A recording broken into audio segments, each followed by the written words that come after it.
Hi everybody, happy Tuesday. So here I am, back making videos in Accra again. Seems so boring, so dull compared to my fun times in cooking to me, but it's all good. I'm sure I'll be going back somewhere equally exciting very soon. So today I'd like to talk a bit about one of my absolute favorite chapters in the Bible, which is Philippians 3. Philippians 3 is, if any of you who follow me on social media or any of my Instagram, which is _free, or my my Twitter, which is @KenavCouture, or my Free fan page, or like most of my social media stuff, I think you would notice that I have on there Philippians 3. Mostly the verse that I really relate to in there is the verse 10, but the whole chapter, like, I really like. And when you're on this journey of purpose, you begin to realize, you begin to draw closer to Christ, and as you draw closer to Christ, the more you want to know about him. You understand? And that's one of those verses of Philippians 3:10 that says that I may know him and the power of his resurrection and the fellowship of his suffering. I know, right? That part doesn't sound very fun, I know. Mostly I just kind of like to stop at that I may know him. But unfortunately, no. To know Christ is to know both his crucifixion and his resurrection. You cannot know the power of his resurrection without knowing the fellowship of his suffering through the crucifixion. Unfortunately, it kind of goes hand in hand with one another. But what is really fascinating about this story is this chapter or whatever is Paul who writes this. And I think in one of my earlier videos or one of my Facebook posts, I wrote about Paul and how he went through his whole conversion. I'm sorry, my arms hurt. He went through this whole conversion from being Saul to Paul, and he was like killing the Hebrews. Like, he was so zealous for the law. He was a Jew, and he knew the Torah, which is like the Old Testament, and he knew all that stuff, but he didn't know about Christ. So he was killing these Christians because he thought that he was doing the right thing, because he thought that they were in the wrong. But anyway, we'll talk about that story later.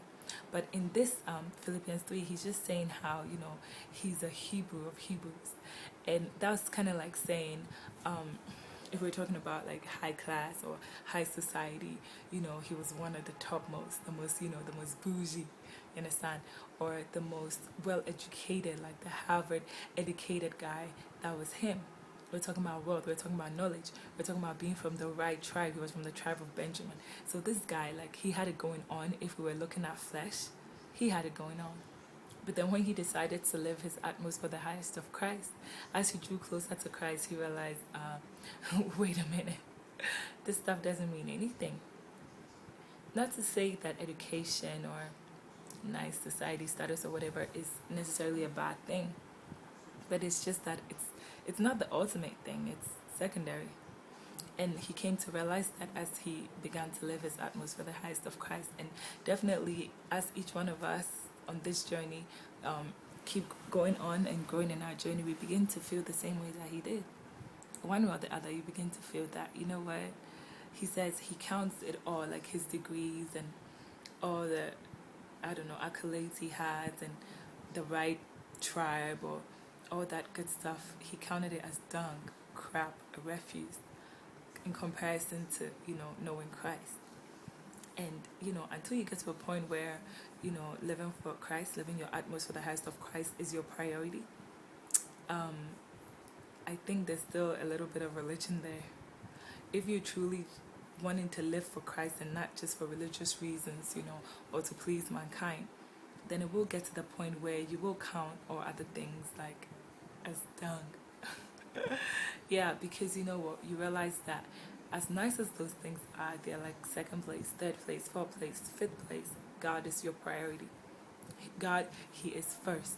If you have to go to a village to spend some time with people who don't know much about Christ, if you have to sleep in a room with, how many people did I sleep in a room with?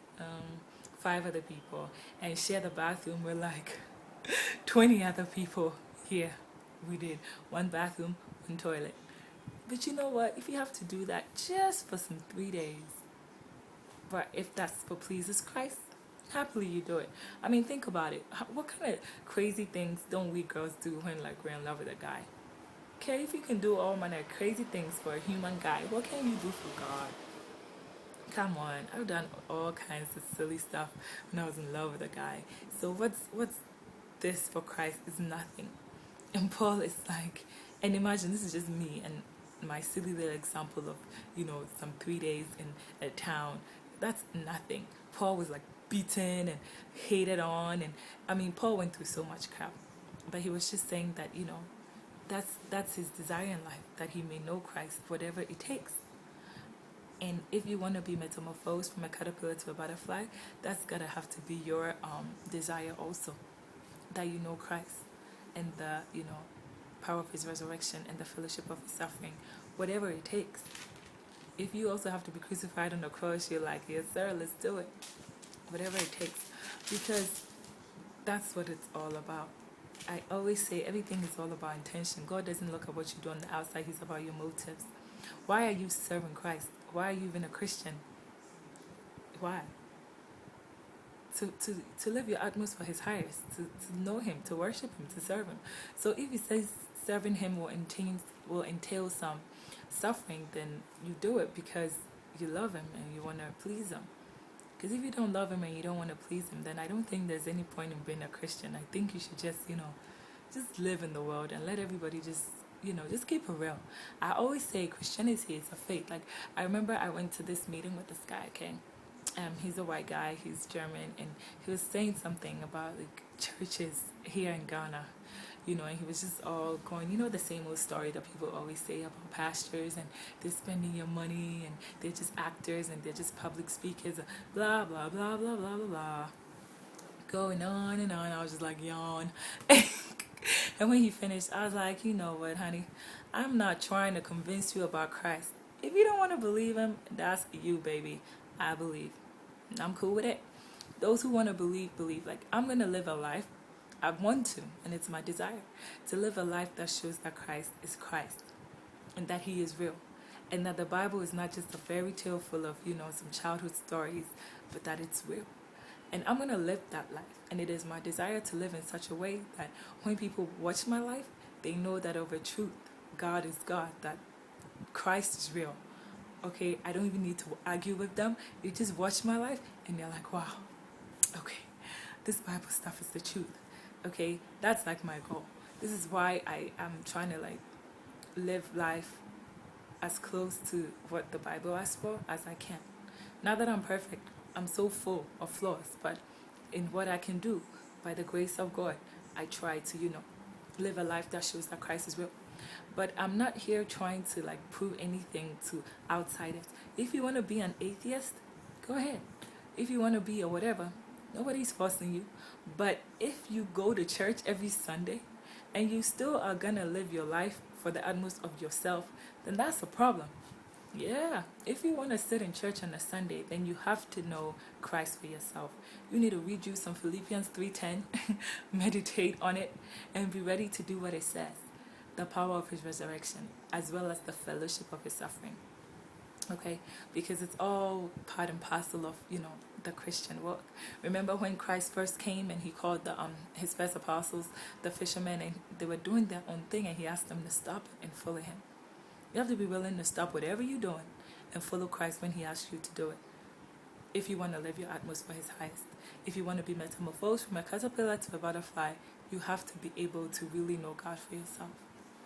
So anyway, this is just part one. Tomorrow we're going to go more into this.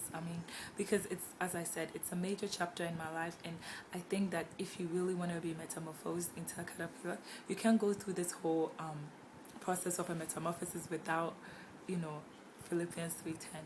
You really have to know Christ for yourself. It's very necessary. It's not so much of even an option. It's a must. You have to know him, because how do you really worship and love somebody and live your utmost for the highest of somebody that you don't know? You have to know him. It's not so much of an option. It's you have to. It's key. It's vital that you do know him for yourself. All right, party people. I shall be back tomorrow. So enjoy your day. Be blessed. Bye.